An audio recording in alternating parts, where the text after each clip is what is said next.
अपने पसंदीदा show serial गुम है किसी के प्यार में के डेली न्यू अपडेट सबसे पहले पाने के लिए हमारे चैनल को सब्सक्राइब करें। आज के एपिसोड की शुरुआत में भाग्यश्री श्रीचंद से पूछती है, बेटा तुम मुझे बताओ, क्या मेरा परिवार तुम्हारे घर में रह सकता है या नहीं।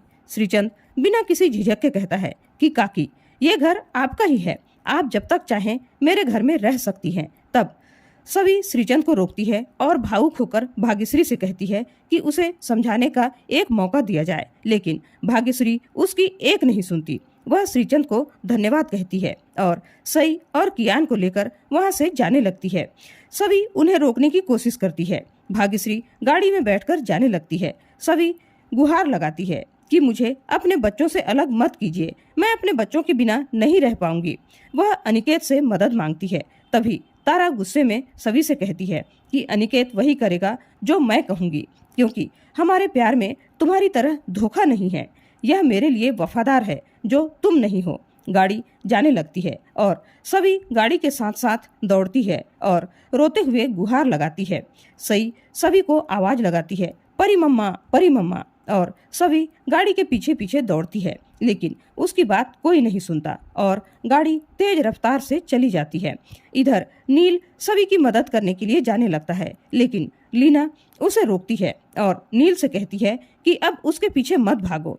सभी ने कहा है कि यह उसका फैमिली मैटर है और वह उसे खुद संभाल लेगी, फिर तुम उसके पीछे क्यों जा रहे हो। नील लीना से कहता है कि मुझे छोड़ दो, लेकिन लीना मना कर देती है और कहती है कि मैं तेरी माँ हूँ और मैं तुझे तेरी जिंदगी बर्बाद नहीं करने दूंगी। आज तक तुम कहते थे कि तुम्हें तेजस्विनी से प्यार है, उसके प्यार में तुमने अपने परिवार से रिश्ता तोड़ दिया, उसके कातिल को ढूंढने में तुमने खुद को खो दिया, तो अब ये सभी और उसकी बच्ची बीच में कहाँ से आ गई। क्या तेजस्विनी का प्यार का बुखार उतर गया है। नील गुस्से में जवाब देता है कि मुझे लगता था कि आप प्यार को नहीं समझती, लेकिन अब लगता है कि आप अपने बेटे की इंसानियत को ही नहीं समझ पाई। नील साफ साफ कहता है कि वह हमेशा तेजस्विनी से प्यार करता है और उसी से प्यार करेगा। वह सभी की मदद सिर्फ इंसानियत के नाते कर रहा है। नील लीना से कहता है कि अगर भविष्य में मुझे किसी से प्यार हो भी गया तो मैं आपको कभी नहीं बताऊंगा, क्योंकि आप किसी दूसरे इंसान के जज्बात को समझने के लायक ही नहीं हो। नील गुस्से में वहां से चला जाता है। लीना उसे रोकने की कोशिश करती है। दूसरी तरफ सई भाग्यश्री से मासूमियत से पूछती है कि हम परी मम्मा को साथ क्यों नहीं ले जा रहे हैं। भाग्यश्री कहती है कि उसे कुछ जरूरी काम है तो वह बाद में आ जाएगी। सई कहती है कि उसे सभी और नील के पास जाना है। भाग्यश्री उसे बहलाती है कि ठीक है, हम तुझे उनके पास लेकर चलते हैं, लेकिन अगर कियान जाग गया और उसके पास तुम नहीं रहोगी तो उसका ध्यान कौन रखेगा। तुम उसकी बड़ी बहन हो तो तुम्हें उसका ध्यान रखना चाहिए ना। सई सहमत हो जाती है और कहती है कि मैं कियान का ध्यान रखूंगी। भाग्यश्री भावुक हो जाती है। दूसरी तरफ लीना अपने परिवार से कहती है कि नील को रोको। भूषण गुस्से में कहता है कि नील कोई छोटा बच्चा नहीं है, उसने पहले भी तुम्हारी बात नहीं सुनी और अब वह नहीं सुनेगा। लीना कहती है कि क्या मैं उसकी जिंदगी बर्बाद होते हुए देखती रहूं। वह नील के पीछे जाने लगती है। तभी विनोद उसे रोकता है और समझाता है कि उसे मत रोको, रोकने से उलझन और बढ़ेगी। हमें नील को समझाना होगा, हम उसे नहीं समझने की गलती पहले भी कर चुके हैं, हमें वही गलती नहीं दोहरानी चाहिए। जब नील घर आएगा तब हम उससे बात करेंगे। वह लीना को लेकर जाता है। दूसरी तरफ सभी भागती हुई जा रही होती है। तभी रास्ते में एक पत्थर से टकराने से पहले ही नील आकर उसे बचा लेता है। नील चिंता से पूछता है कि क्या आप ठीक हो। सभी गुस्से में कहती है कि आपकी वजह से मैं अपने बच्चों से अलग हो गई हूँ, आपको सबके सामने मेरी वकालत करने की क्या जरूरत थी।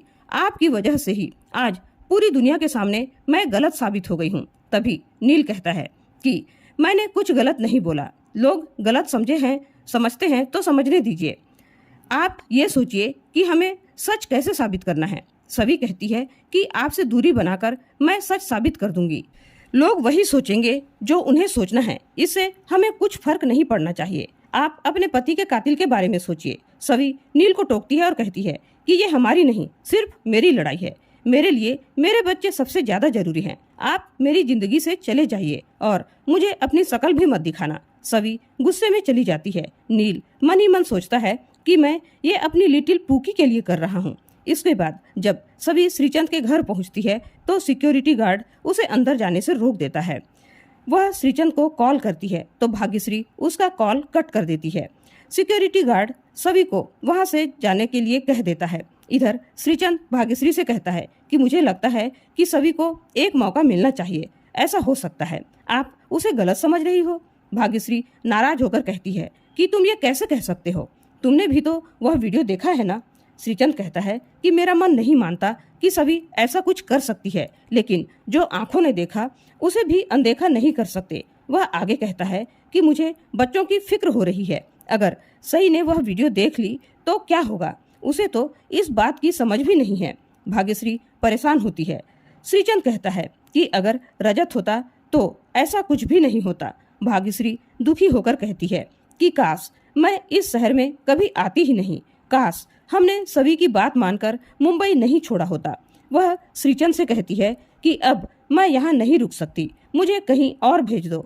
श्रीचंद कहता है कि आप अब सभी लोग अमेरिका चले जाइए, जब तक इस बात का कोई हल नहीं निकल जाता तब तक आप लोग वहीं रहिए, मैं सारा इंतजाम करवा दूंगा।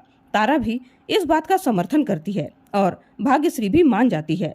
श्रीचंद मन ही मन सोचता है कि मैं सभी को उसके बच्चों और परिवार से अलग कर दिया है तो अब उसके परिवार को बर्बाद करना और भी आसान हो जाएगा। दूसरी तरफ सभी अपने घर में सई और कियान के साथ बिताए पलों को याद कर रही होती है और दुखी होती है। उसे याद आता है कि वह सई के साथ खेल रही थी, तभी वह इस सपने से बाहर निकलती है। उसी बीच उसे कियान के रोने की आवाज आती है। वह देखती है तो कियान वहां नहीं होता। दूसरी तरफ भाग्यश्री के पास कियान रो रहा होता है। तारा कहती है कि सई को तो बहला फुसलाकर मैंने सुला दिया है, लेकिन कियान तो चुप होने का नाम ही नहीं ले रहा। भाग्यश्री कहती है बच्चों को समझा भी नहीं सकते, बच्चे माँ के बिना नहीं रह सकते, लेकिन हम यह सब बच्चों की भलाई के लिए ही कर रहे हैं। कल हम सभी से हमेशा के लिए दूर चले जाएंगे। अनिकेत यह सब सुन लेता है। इधर सभी को अचानक एहसास होता है कि कोई उसके घर में आया है और उसे परछाई दिखाई देती है। वह इधर उधर देखती है, वह बाहर आती है और चारों तरफ देखती है। सभी परेशान हो जाती है। तभी नील पीछे से आता है और क्लोरोफॉर्म से उसे बेहोश कर देता है। उसके बाद नील की कार आती है और वह कार की डिक्की को खोलता है और सभी को होश आता है और वह नील को देखकर हैरान हो जाती है। सभी बाहर निकलती है और वह गुस्से से नील को थप्पड़ मार देती है और कहती है कि ऐसी घटिया हरकत करने की हिम्मत कैसे हुई। नील उसे धीरे से बोलने के लिए कहता है। सभी पूछती है कि मुझे कहाँ लेकर आए हो। नील कहता है कि आप खुद ही देख लीजिए। सभी देखती है कि वे दोनों श्रीचंद के घर के बाहर होते हैं। नील शांत भाव से कहता है कि मैं आपको आपके बच्चे से मिलवाने लाया हूँ। सभी कहती है कि मुझे आपकी मदद की कोई जरूरत नहीं है, मैं कल खुद मिल लूंगी। नील कहता है कि कल आप अपने बच्चों से नहीं मिल पाएंगी क्योंकि कल आपकी सास आपके बच्चों को लेकर यूएस जाने वाली है। यह सुनकर सभी स्तब्ध रह जाती है और इसी के साथ आज का एपिसोड खत्म हो जाता है।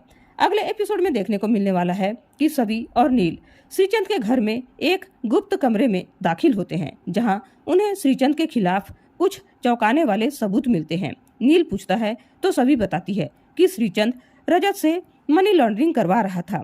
उसके बाद नील कहता है कि हमें ठंडे दिमाग से काम करना होगा। भाग्यश्री श्रीचंद के बहकावे में है। सबसे पहले हमें सबके सामने श्रीचंद का पर्दाफाश करना होगा।